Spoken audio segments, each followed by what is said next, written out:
Hey guys, Sean here. Welcome to the F1 Word and to the weekend warm-up for the 2018 Mexican Grand Prix. Now coming up, I'll be going over all the track stats, tyre information and the weather for the weekend. I'll also go over how Lewis Hamilton can clinch a 5th world title, and Matt will take you on a virtual lap around the circuit before I reveal my one to watch. As ever, if you're looking for a specific part of the video, you can find timestamps in the description and as a pinned comment. But let's kick things off by having a look back at last year's race. And we were treated to a pretty decent and dramatic one really, all kicking off right from the get-go. Into turn 1, Sebastian Vettel and Max Verstappen went wheel to wheel, literally, which resulted in contact between the Ferrari's front wing and the Red Bull's rear tyre. That moment between the two allowed Lewis Hamilton the chance to move ahead of Sebastian Vettel, but the two came to blows, leaving the German needing a new front wing and the Brit with a puncture. So two quick cars, one going for the title and the other trying to keep their title hopes alive, trying to make their way back through the field, was a great watch. And in particular, the brilliant fight between Fernando Alonso and Lewis Hamilton. Vettel fought back hard but only managed to recover to 4th, whereas Hamilton only made it back through to 9th. But more importantly for him, that was enough to secure a 4th world title.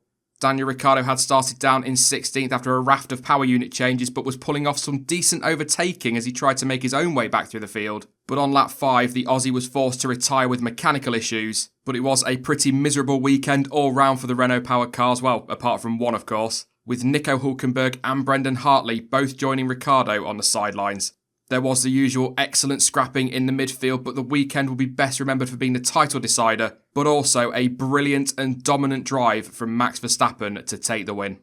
Let's have a look at the main stats from last year then, and it was Sebastian Vettel who took pole position on the Saturday with a lap time of a 1:16.488.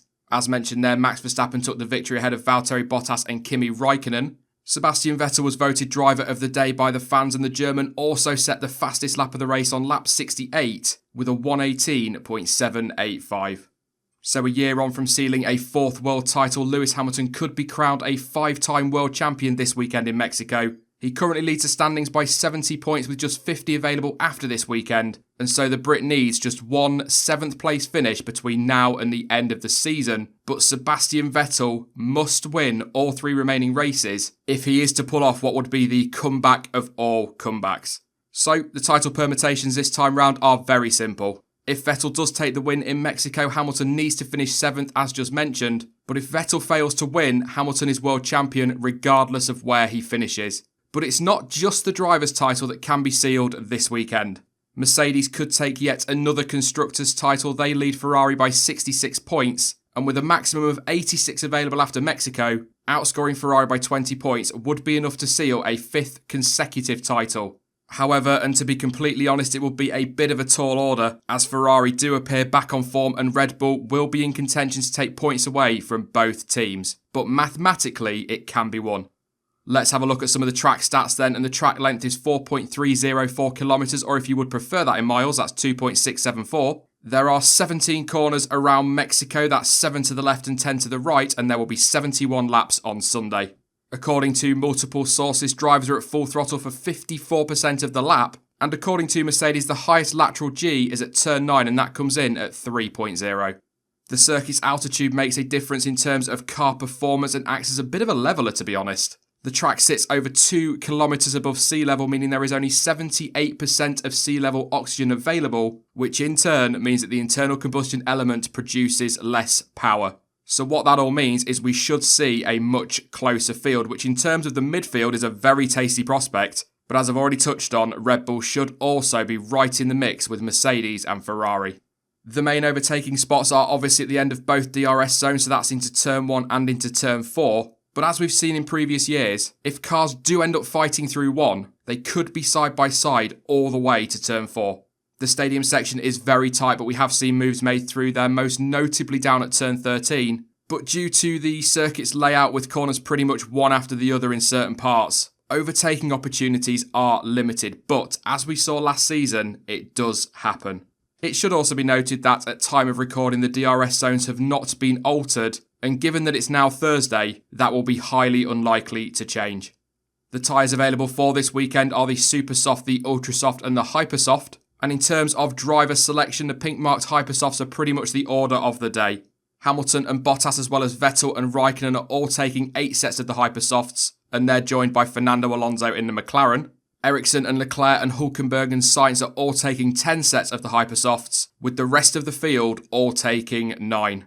So what does that mean when it comes to race strategy? Well, probably another one-stopper if we're being honest. According to Pirelli, the track surface doesn't cause too many problems with degradation due to its smooth and slippery nature, and with the pit lane being the longest of the year, teams will certainly be trying their best to force a one-stop strategy. But qualifying 2 could be key, and I fully expect to see Mercedes and Ferrari and possibly Red Bull as well trying to get through on the Ultrasofts. What about the weather then for the weekend? Well, at time of recording, the weather report, according to the Met Office, is for dry running throughout Friday with a very low chance of rain. However, currently for Saturday, there is a 60% chance of rain affecting FP3 and a 70% chance that it could hit for qualifying. As ever though, I'm erring on the side of caution with that because it is only Thursday, and no word of a lie, that has literally just this minute changed. A few minutes ago I recorded this and the chances of rain were very slim. But the forecast is consistently saying that the race on Sunday will be dry, with no more than a 10% chance of rain affecting the Grand Prix. Now before we get on to my one to watch, I'm going to hand you over to Matt for a virtual lap around the circuit. Hello ladies and gents, and welcome back to this week's F1 2018 Virtual Track Guide, where today we're here at the Mexican Grand Prix, the 4.3km track surrounding in Mexico City. And out onto the start of this lap, obviously the huge front straight down towards turn 1 here, obviously critical once we do get to that braking zone, that we do get the car slowed down nice and tidily, but a lot of time to think before you get down in towards the T1 braking. So I want to brake just at the 100 metre board there, get the car down into third gear there, and as you come through turn 2 and turn 3, we want to drop it down one more gear there just to give yourself a little bit of extra turn in there. Try to get a nice run on the exit of the corner, and then it's back up all the way through the gears into 8th once more before you brake it just before the 100 metre board as you come in towards turn 4 here. Try and get the car slowed down and give yourself the best run through turn 5 here, and then into the double right-hander of turn 6 and turn 7. And now you come into my favourite part of this track, the wonderful S's section around this lap. Brake just before the blackboard there, try and take the curbs as best as possible here. You want to try and make sure you get the first part right and just keep it tidy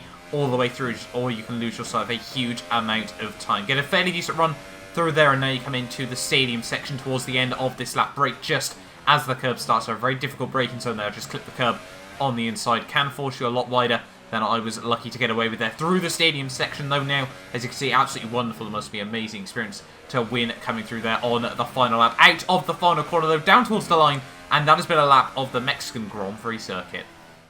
So there we go, a lap of the Mexican Grand Prix circuit. Thank you once again to Matt, and don't forget there is a link in the description to his channel, so make sure you head on over there and check out his content. On to my one to watch then, and this time around I'm going to go for Sergio Perez. Okay, yes, perhaps a tad predictable given that it is his home Grand Prix, but it's not just that.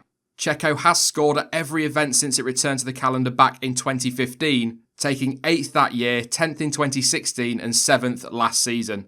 And also due to Esteban Ocon's disqualification in Austin, Perez is the only driver outside of the top 5 to score in each of the last 3 races.